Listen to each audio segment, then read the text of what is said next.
I'm Paul. I'm 52 years old.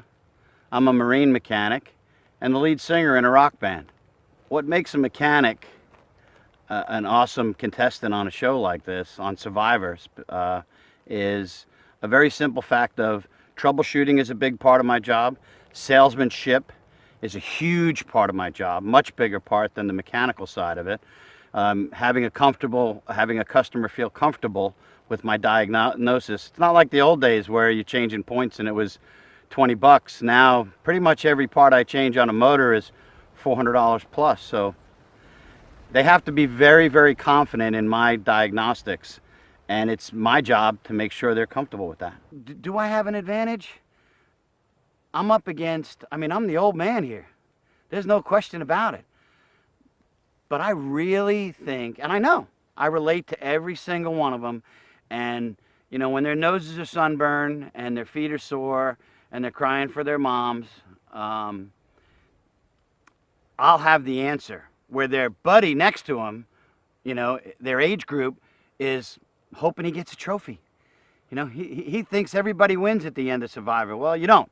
One guy wins, nobody else. My biggest problem is, what I'm most afraid of is I'm big, I'm intimidating, and I talk a lot, and I don't want it to come across as sarcasm. I don't want to be sarcastic, So if I call a young kid a hot rod, which I call everybody, or a nickname I might come up with for somebody, hopefully he won't go to his hot rod buddy and go, okay, are we done with the old man? Because I've had all the hot rod I don't want to hear.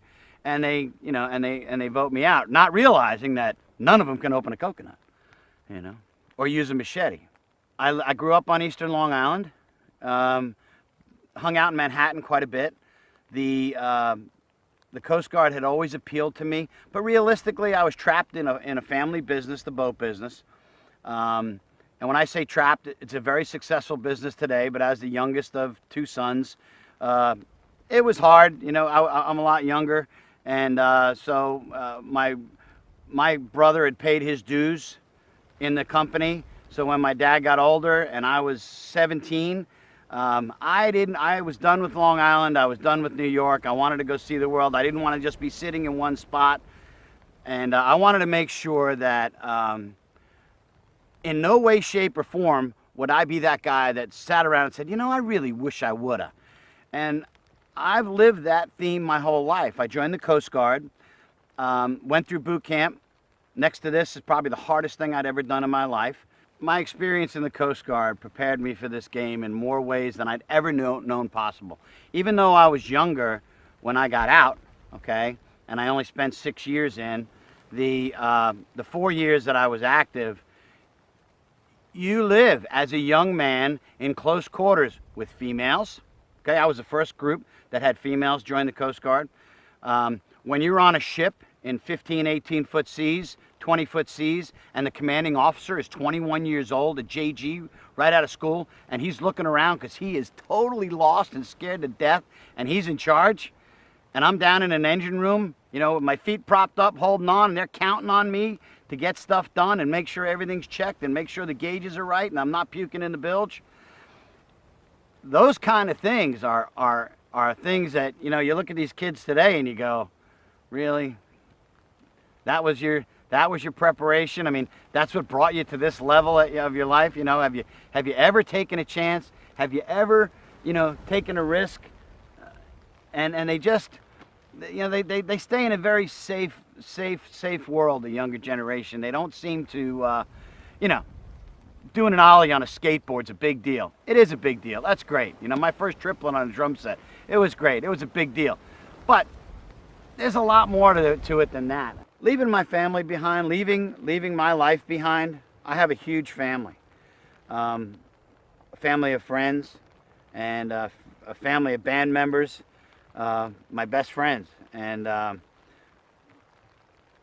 I'd love to sit here and tell you that it's just easy as hell and I can do whatever I want, but the fact is, I have a business that lets me leave.